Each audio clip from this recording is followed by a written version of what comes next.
আসসালামু আলাইকুম, launch travel বিথ আপনার স্বাগত। আজকে দেখাবো জালকাঠি রুটের সুন্দরবন 12 লঞ্চে কেমন যাত্রী হলো। আজকে 20 ডিসেম্বর রোজ শুক্রবার, সুন্দরবন 12 জালকাঠির উদ্দেশ্যে ছেড়ে যাবে রাত 8:30। এখন মাত্র রাত 8:05। ফতুল্লা ঘাট ধরবে প্রথমে, তারপর চাঁদপুর, চরমনাই, বরিশাল, নলছিটি, দপদপিয়া হয়ে জালকাঠি যাবে।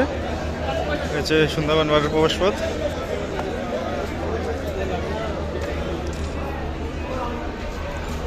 ডেকে যাওয়ার রাস্তা উঠরে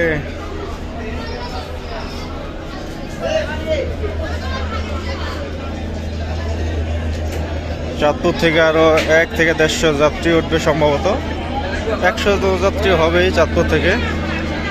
এখন বাজে 8টা, আরো প্রায় আধা ঘন্টার পথ থাকবে। লঞ্চটি ডেক পুরো হাউসফুল। অনেকে কমেন্ট করছিল যে জালকাঠির লঞ্চে কেমন যাত্রীরা দেখানোর জন্য, সেই জন্যই ভিডিও নিয়ে আসলাম। পরবর্তীতে কোন রুটের ভিডিও চান অবশ্যই কমেন্ট করবেন। সিঁড়ির নিচে চা, কফি, চিপ, জুসের দোকান পাবেন প্রতিটা লঞ্চেই। দোতলা বা তিনতলায় ক্যান্টিন পাবেন। পিছনেও পুরো হাউসফুল। ইঞ্জিন রুমের সাথেও অনেক যাত্রী আছে। Sundarban 12 engine room.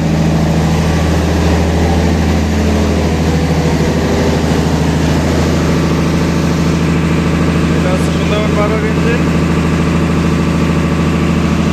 দুই পাশে দুটো তেলের ট্যাঙ্কি।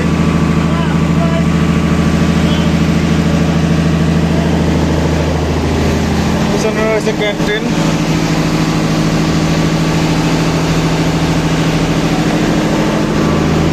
এখন যাবো দোতলায়। দোতলায় দেখবো যে কেমন যাত্রী হলো। ঢাকা থেকে মানে চাঁদপুর থেকে বরিশালে ভাড়া, ডেক ভাড়া 300 টাকা। ঢাকা থেকে বরিশালে ডেক ভাড়া 300 টাকা। এখন দোতলায় যাবো, দোতলায় দেখবো কেমন যাত্রী হলো।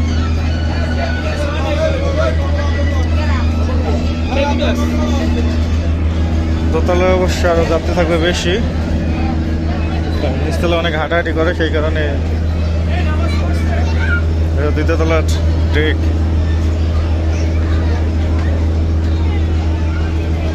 দ্বিতীয় তলার ডেক, মানে চাঁদপুর থেকে যাত্রী উঠবে অনেক, তারপরে ফতুল্লা থেকেও যাত্রী উঠবে অনেক। পুরো হাউসফুল, মানে হাঁটার শুধু জায়গা আছে, এছাড়া কোনো জায়গা নেই লঞ্চে। কেবিন সম্ভবত ফুল। তো এই ছিল জালকাঠি রুটে কেমন যাত্রী হলো। পরবর্তীতে কোন রুটের ভিডিও চান অবশ্যই কমেন্ট করবেন। সাথে থাকার জন্য অসংখ্য ধন্যবাদ।